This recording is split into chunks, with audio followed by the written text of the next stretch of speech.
பாருங்களேங்க, நீங்க குயில் பாட்டு கேட்டுருக்கீங்களா? ஆனா குயில் பாட்டுன்னா என்ன? "சின்ன குயில் சித்ரா தானே" அப்படின்னு கேட்குறீங்களா? அந்த மேம சொல்லல நானு.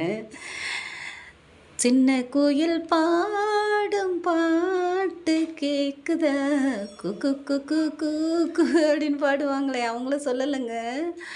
உண்மையான குயில் பாடுறத கேளுங்களேன், ரொம்ப நல்லாயிருக்கும் பாருங்களேன்.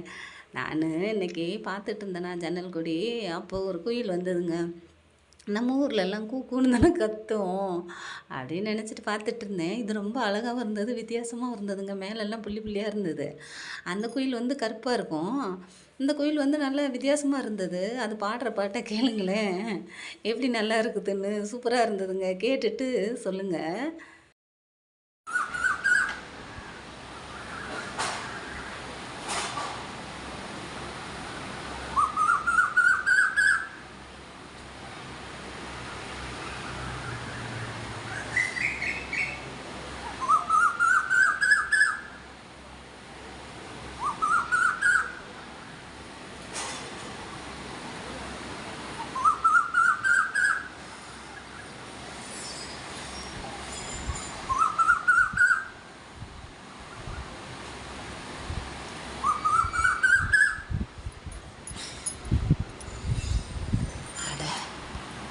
கேட்டிங்களா? நல்லா இருக்கா? பாருங்களேங்க அது எப்படி கூவுதுன்னு. இங்கேருந்து ஒரு குயில் கூவுது.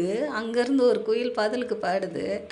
அவங்களே பாடிக்கிட்டே இருந்தா எப்படி? நம்ம பாட வேண்டாமா? எங்க பாட்ட கேளுங்களேன். காட்டுப்புற தாளம் போடுது, கானக்குயில் பாட்டும் பாடுது. காட்டுப்புற தாளம் போடுது, கானக்குயில் பாட்டும் பாடுது. புள்ளிமானும் சந்தோஷத்தால் துள்ளி குதிக்குது. வண்ணமயில் தொகை விரிச்சு ஆட்டம் போடுது. போடு, வண்ணமயில் தொகை விரிச்சு ஆட்டம் போடுது. மேசியா வந்தார் என்று காகம் கரையுது. மேசியா வந்தார் என்று காகம் கரையுது. வானத்தில தேவாயக்காலம் சத்தம் கேக்குது. வானத்தில தேவாயக்காலம் சத்தம் கேக்குது. அப்படி இருந்துச்சுங்க.